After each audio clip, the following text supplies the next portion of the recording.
Hello everyone, greetings from the 7th of Nero. AJ here with a belated return to this series, next on the chopping block being the folk of the Blindwater Lake and the surrounding area. Similar to the Pharaoh, this take on the Gatorfolk will be a little on the shorter side, owing to their nature as a former minions faction, which had a smaller roster than the other Hordes factions and saw fewer updates over the years, but at least they did get a gargantuan. Unlike the Pharaoh, though, there's less homogeneity, and deciding what to include or leave out was a bit troublesome, since the intent was to go through the military culture of specific peoples and races rather than individuals. The latter often features when looking over the available units and solos for the Blindwater congregation. But no matter. The followers of Kosk, and lately the followers of Barnabas, Lord of Blood, are a primal lot, even in comparison to those they often fight alongside and against, the Pharaoh, and the tribal cultists of the Devourer Worm. Even so, they are best not underestimated, as shown by many a foolhardy adventurer who wanders too close to a Gatorfolk village and ignores the many obvious warnings of danger. Though many know how to defend themselves against brute strength and animalistic ferocity, these skills are insufficient when confronting, or indeed avoiding, confrontation against the Gators and their friends. The denizens of the Blindwater Lake and wetlands surrounding it, and the land itself, reek of magic, which, while not necessarily foul, as civilized alchemists might instantly describe it, it is definitely distasteful. The so-called swamp magic is a powerful tool available to those of the Blindwater, and its ill-studied nature makes it even more potent when the congregation trundles to war. It is just as well that for the more populous and genteel peoples of Imoran, Gatorfolk technology, government and diplomacy are all ill-developed, or they might try to do as the Pharaoh have, and unite into a state which would be a thorn in the side of all others at best, or a legitimate threat at worst. To be sure, even though the Blindwater congregation is only partially composed of Gatorfolk, they form a comfortable majority in nearly all respects, especially its leadership. Among them, strength and power are what determine one's place within the hierarchy, so it is little surprise the congregation's senior figures are its warlocks. For the Gatorfolk themselves, these are the oldest and most skilled Bokors, centuries-old practitioners of the swamp magic for the most part. Barnabas, before his apotheosis, was recognised as the strongest of Bokors, though he was not without rivals, open or otherwise. The allied or vassal warlocks of the Croaks and bog-trogs, on the other hand, play second fiddle to their Gatorfolk counterparts, for they have their own traditions and culture, whether accepted or otherwise forced upon them. The Blindwater warlocks and Bokors derive their power from the bones of the dead, and it often does not matter whose said dead actually are. They will use the remains of fallen enemies they might treat with contempt, or those of revered elders recently passed from within their number. All will be of use some way or another.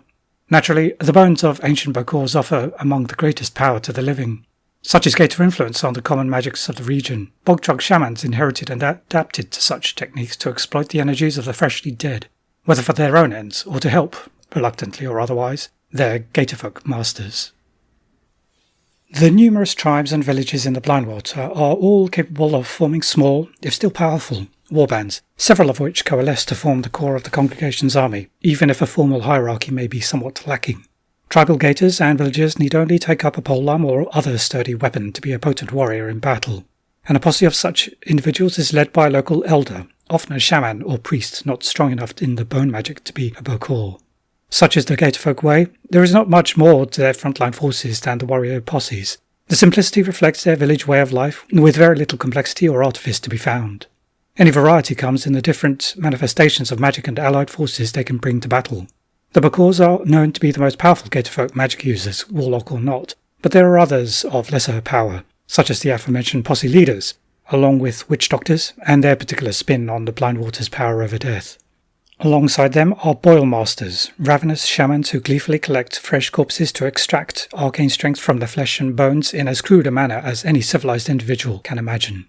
And dotted across the lands around the Blindwater Lake are various shrines built to honour Kosk, conveniently or not, with longevity in mind or not, and crafted from still bloody bones. If a battle takes place close to such a shrine, Bokors can use the latent power within them as a useful reserve.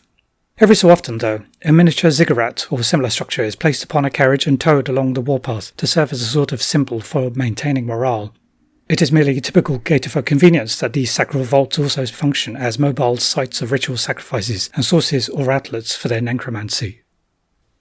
However, it must be stated that the Blindwater congregation is only an alliance if one is charitable with respect to one's choice of descriptions.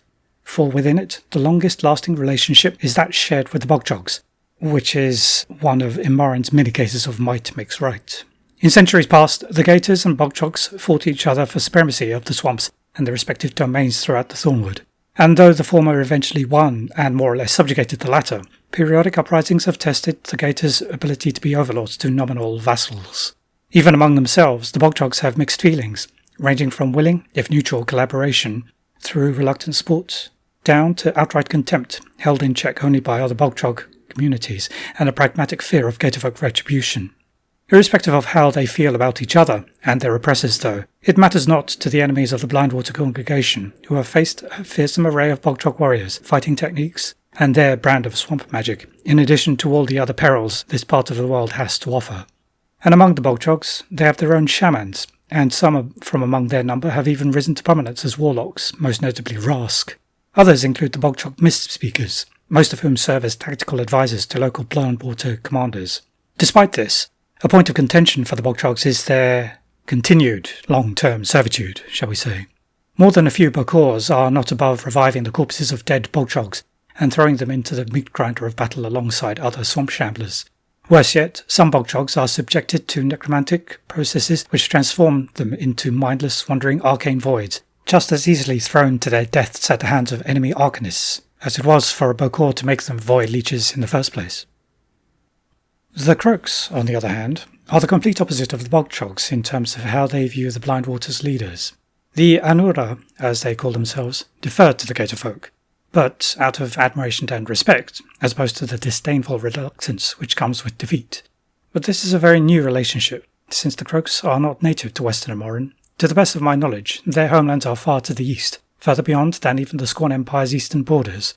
Brought over as slaves serving the Scorn when the latter mounted their invasion of Signar, many Croaks escaped, with many seeking refuge in the swamplands of northern Signar, before eventually making their way to the Blindwater, where several bands gladly offer their skill at arms to the Gatorfolk leaders.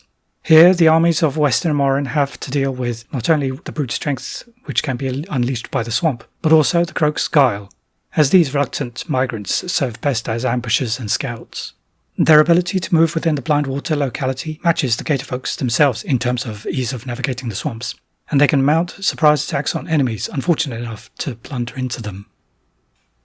Allies of convenience have also helped to bolster the ranks of the Blindwater congregation on occasion. Though none have done so to the same extent as the Bogjogs and Croaks, they nonetheless add their strengths to those already wielded by the Alliance. Some such minions are the stranger denizens of the swamp, while others come from as far abroad as Zoo. Some are better known to the peoples of the Iron Kingdoms, most notably the Gobbers, who lend their brand of mischief and ingenuity. While not as mechanically inclined, the Swamp Gobbers still have skills of their own, and though the Gatorfolk and even Bogjogs demean the Gobbers for their lack of martial strength, some groups, particularly those who operate smoke bellows, have come to be of use to the congregation's commanders and warlocks. Another exception to this attitude towards the diminutive tinkerers is the Gobber Chef, for some reason which I will never truly understand. The gods alone know how they can haul around with them cooking paraphernalia for a large warband, or even know what a Gatorfolk's or Bogjog's diet is, never mind being able to cook it to their satisfaction, if cook is even the right word. On a completely different note, the Afarit occasionally lend their services to the Blindwater as well, provided an intermediary can be found to bridge the language and culture gap. Disagreements between a commander and an Afarit are not entirely uncommon thing, because these eastern nomads are so very different from any other people which might be seen in the Iron Kingdoms, even if rarely. The Afarit and their somewhat odorous mounts, the Bletchers, are excellent scouts, much like the Croaks, but where the amphibious Easterners have found a niche for themselves in the swamps, the desert goers have been useful for Gatorfolk incursions into the north of Signar and the surrounding, more arid regions. With so much which has thrown the region into turmoil, though, between Barnabas ascending as a god to rival Kosk, the infernal invasion, and then the reappearance of the Orgoth towards the west, only time will tell if the Blindwater congregation can continue as it once did, though I'm sure many would agree, if with no little hope mixed in, that it cannot. Just as the forces of Kador and Signar have changed, whether by organisation or technology, how the congregation adapts, for it surely must, is the real question.